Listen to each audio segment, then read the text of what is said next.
Bonjour cher toi, aujourd'hui dans cette rubrique dédiée aux fantaisies, je vais te parler des sous-genres de la fantaisie. Cela fait suite au mois dernier où j'ai donné une définition de la fantaisie. Classifier des sous-genres de la fantaisie n'est pas chose aisée, tant les frontières sont poreuses et les définitions évanescentes. Elles dépendent de tout à chacun, tant des auteurs que des éditeurs, tant des histoires que des pays. Est asservi aux cultures, traditions et critiques, aussi dit-on qu'il est périlleux de donner un style à un récit qui se trouve à cheval entre plusieurs, ce qui est relativement fréquent. Soit, néanmoins, laisse-moi te faire une liste, au moins arbitraire, des différents styles de sous-genres que l'on peut retrouver dans le genre fantasy.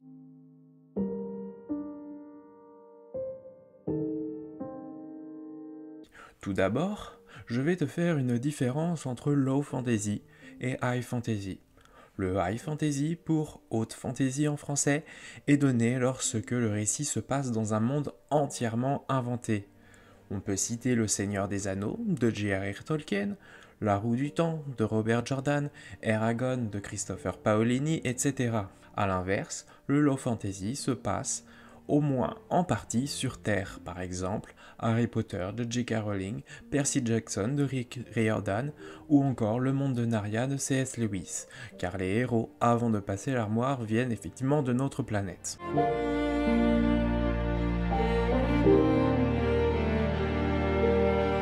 Parlons maintenant de deux sous-genres dont tout le monde connaît plus ou moins le nom, mais pas forcément la définition. L'heroic fantasy tout d'abord, il est employé lorsque le récit met en scénario un héros solitaire évoluant en quête pour triompher d'un mal. Le héros porte une certaine puissance qui lui permet de triompher a priori seul pour sauver le monde. On peut citer de nombreuses mythologies qui mettent en avant ce genre de héros, par exemple les travaux d'Héraclès. Phénomène assez commun des jeux vidéo où le joueur incarne le héros, par exemple The Witcher, The Elder Scrolls, mais aussi on peut citer le Conan le Barbare de Robert Howard, qui n'est pas un jeu vidéo mais un récit célèbre. Le genre Heroic Fantasy est en fait lui-même un sous-genre de l'Epic Fantasy. L'Epic Fantasy suit généralement l'aventure d'un groupe de héros gentils qui partent ensemble à l'aventure pour triompher d'un mal généralement important et puissant. Les héros sont souvent muets d'une unité, d'une amitié, cela mène à des aventures et une épopée et des combats épiques.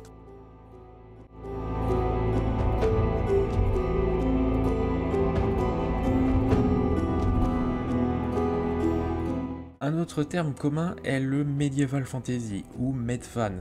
Comme son nom l'indique, ce récit se passe dans un univers graphique proche du Moyen-Âge. Généralement un Moyen-Âge revisité pour y inclure du surnaturel, parfois même de l'anachronie, car il n'est pas rare que plusieurs siècles médiévaux soient mélangés, voire l'ajout de technologies plus avancées ou inventées. Il est même parfois possible qu'il y ait des éléments de l'Antiquité.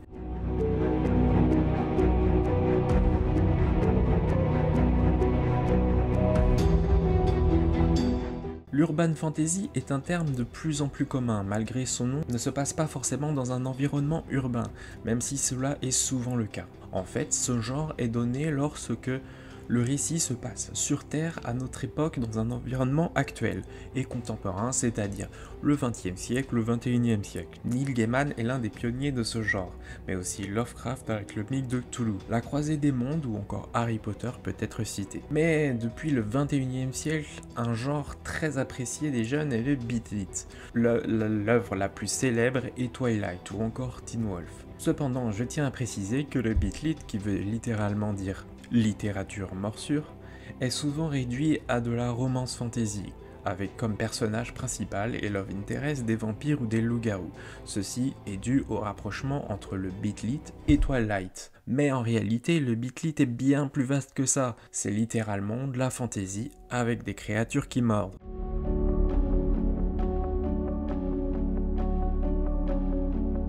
Un sous-genre que j'affectionne est la fantasy animalière. Comme son nom l'indique, elle met en scène des animaux plus ou moins anthropomorphisés.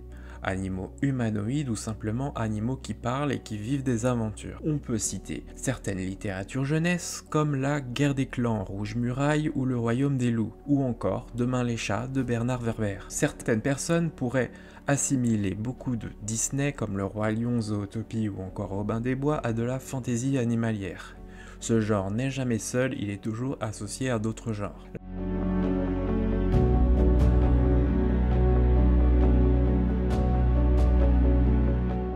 La dark fantasy est un peu l'inverse de l'épique et l'heroic fantasy. Elle aborde des thèmes sombres, pessimistes et désabusés. Cette fois, ce n'est pas le bien, mais le mal qui triomphe.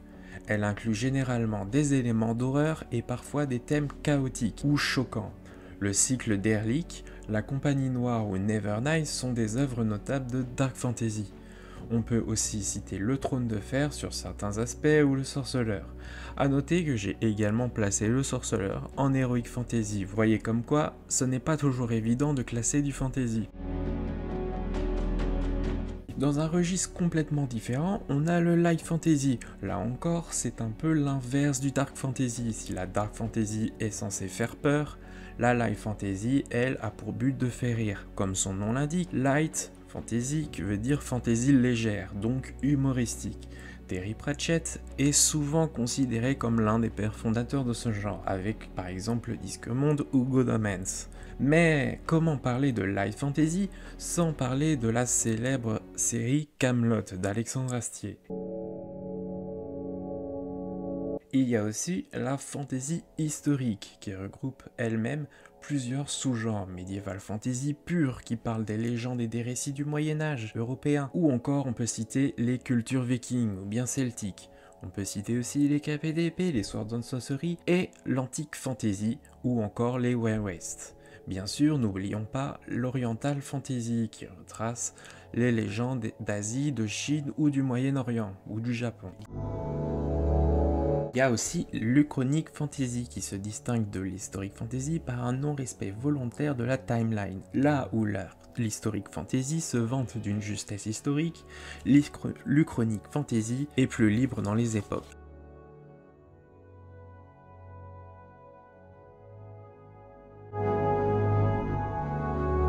Un sous-genre très intéressant aussi est la fantaisie arthurienne, beaucoup d'auteurs à travers le temps y ont trouvé une inspiration. Arthur, Merlin, le Grade, la Table Ronde et tout ce qui tourne autour de cet univers. Dans un croisement entre l'historique et la fiction, on peut citer le Mythic Fantasy. Là encore, le nom est parlant, elle donne vie aux mythologies du monde entier. Les œuvres Trône de Fer de J.R.R. Martin et L'Assassin Royal de Robin Hood sont considérées comme dans la catégorie de la Dynastic Fantasy. Ce sous-genre regroupe de la fantasy qui se passe dans les intrigues de la royauté, du pouvoir ou de l'aristocratie. On trouve aussi dans le domaine de la fantasy les sous-genres romantic fantasy avec des histoires d'amour qui deviennent le cœur de l'intrigue de fantasy. Mais aussi dans un registre un peu moins poétique, on trouve aussi l'érotic fantasy.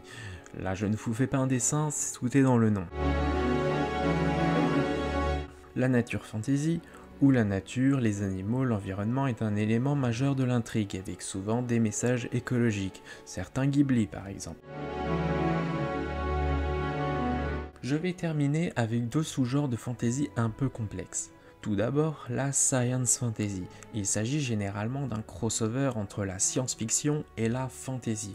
Le récit peut être une base de science-fiction avec une part de magie et de surnaturel qui est présente. Par exemple, une société futuriste avancée avec une espèce alien ou semi-humaine maîtrisant une sorte de magie.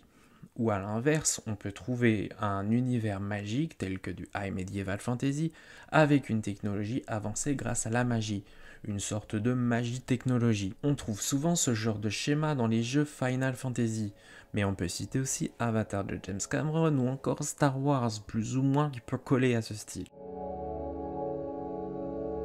Ce qui est une transition parfaite pour vous parler de la space fantasy, proche du science fantasy, qui mêle la fantasy et le space opéra. Il s'agit d'un genre de fantasy se passant dans l'espace, généralement avec un voyage galactique ou des scènes se passant dans des vaisseaux. L'exemple le plus commun est Star Wars, car la force s'apparente à de la magie. Le reste est du space opéra. Bien sûr, le space fantasy peut totalement s'affranchir de la science et des technologies. Par exemple, on pourrait trouver un univers entièrement médiéval avec des voyages dans d'autres planètes ou des satellites. Seule la magie propulserait les choses. Voilà, j'ai beaucoup dit le mot fantasy dans cette vidéo, mais c'est pas grave, je pense avoir fait tout le tour des sous-genres qui font le plus consensus. J'espère vous avoir éclairé dans ce domaine assez compliqué. J'espère que cela t'aura plu, et si c'est le cas, n'oublie pas le PAL pour partager, abonner, liker. En attendant, faites des doux rêves de fantasy et à la prochaine. Ah ouf ouf.